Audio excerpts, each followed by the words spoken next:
নবীদের বৈশিষ্ট্য হচ্ছে নবীরা যেখানে মারা যায় ওখানেই কবর দিতে হয়। জানেন এটা?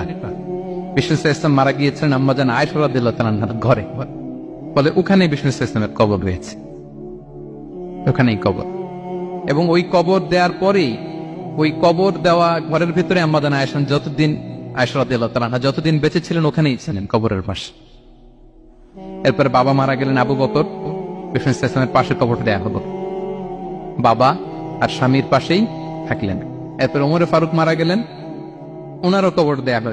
কিন্তু এখন তো আর বাবা আর স্বামীর সাথে পর্দা নেই, ওমরে ফারুকের সাথে তো পর্দা আছে। তো তখন তিনি ঘরটা হয়ে গেছে ছোট, তিনটা কবরে অনেক জায়গা স্পেস নিয়ে গেছে, এখন অল্প একটু জায়গা পর্দা টাঙিয়ে দিলেন ওমরে ফারুকের সাথে পর্দা হিসেবে ছোট্ট একটা জায়গায়, যতদিন বেঁচে ছিলেন ওখানটাতেই ছিলেন। ওমরে ফারুক যখন আমিরুল মুমিনিন খলিফা, তখন ছেলে আব্দুল্লাহকে পাঠিয়েছিলেন যে যাও একটা অনুমতি আগে থেকে নিয়ে রাখো আম্মাজান আয়েশার কাছ থেকে, যেহেতু ঘরটা ওনার, ওনাকে বলে রাখো যে আমি মারা গেলে যেন আমার দুই বন্ধু মুহাম্মদ সাল্লাল্লাহু আলাইহি ওয়াসাল্লাম এবং আবু বকরের পাশে যেন কবর দেয়া হয়। আব্দুল্লাহ এসে বলল, আব্বা জান তো এই পয়গাম পাঠিয়েছেন। আয়েশা রাদিয়াল্লাহু তাআলা বললেন, আমার খুব ইচ্ছা ছিল আমি আমার স্বামী এবং বাবার পাশে শোব, কিন্তু আমিরুল মুমিনিন যখন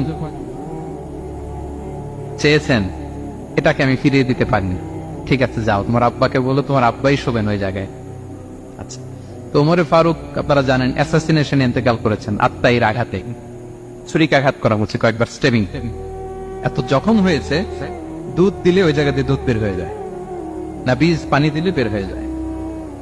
তো সবাই বলল, আমিরুল মুমিনিন আপনি এবার ওসিয়ত করেন, কে হবে আপনার পরে লিডারশিপ, কে নিবে, মুসলিম উম্মাত অনেক বড় হয়ে গেছে।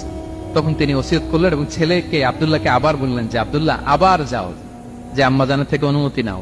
বলছে অনুমতি না নিলাম আর অনেক আগে, উনি তো বলছে আপনি মারা গেলে ওখানেই শোবেন। বলতেছে না, তখন আমি আমিরুল মুমিনিন ছিলাম, এখন তো কিছুক্ষণ পরেই মারা যাবে, এমনও হতে পারে আমার ভয়ে বা লজ্জায় তখন অনুমতি দিচ্ছে, এখন আর দিবেন, আবার যাও।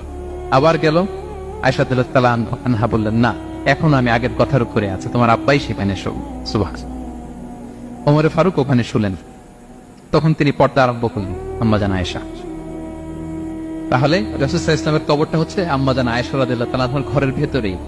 আপনারা মসজিদে নববী যারা ভিজিট করেছেন তারা জানেন যে আপনারা যখন কিবলামুখী হয়ে নামাজ পড়েন, বাম দিকে বিষ্ণু ইসলামের কবর, সেখানে রাসূল সাল্লাল্লাহু আলাইহি ওয়াসাল্লামের পাশে আবু বকর এবং ওমর ফারুক রাদিয়াল্লাহু তাআলা আনহু শুয়ে আছেন। রাসূল সাল্লাল্লাহু আলাইহি ওয়াসাল্লামের কবর থেকে